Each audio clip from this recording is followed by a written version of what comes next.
They want to go home. Myanmar is their homeland, and returning in a safe, voluntary and dignified manner is the primary solution for this crisis. Fascist হাসিনার মিত্র ভারত ছাত্র জনতার গণ অভ্যুত্থানের পর থেকে বাংলাদেশের বিরুদ্ধে অবস্থান নিয়েছে। পাশাপাশি ডক্টর ইউনূসের সরকারকে ব্যর্থ এবং বাংলাদেশে অস্থিতিশীল পরিস্থিতি সৃষ্টির লক্ষ্যে নানা অপকর্ম করছে। ভারতের সাধারণ মানুষ বাংলাদেশের পক্ষে থাকলেও হাসিনার পেইড কিছু গণমাধ্যম কর্মী বাংলাদেশ বিরোধী প্রচারণা চালিয়ে যাচ্ছেন।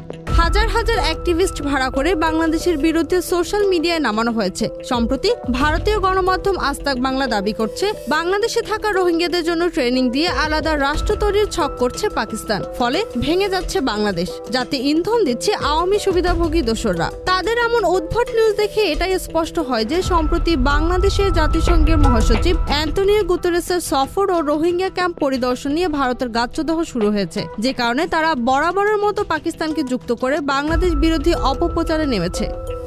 ডক্টর মোহাম্মদ ইউনূসের অন্তর্বর্তী সরকারের সংস্কার প্রক্রিয়ার প্রতি অ্যান্টনিও গুতেরেসের পূর্ণ সমর্থন জানানো এবং রোহিঙ্গা সংকটে সর্বোচ্চ সহায়তা দেওয়ার ঘোষণাকে কোনোভাবেই মেনে নিতে পারছে না ভারত। আর এ কারণে হাসিনার দালাল তথা ভারতীয় মিডিয়াগুলো এ ধরনের উদ্ভট খবর নিয়ে মাঠে নেমেছে।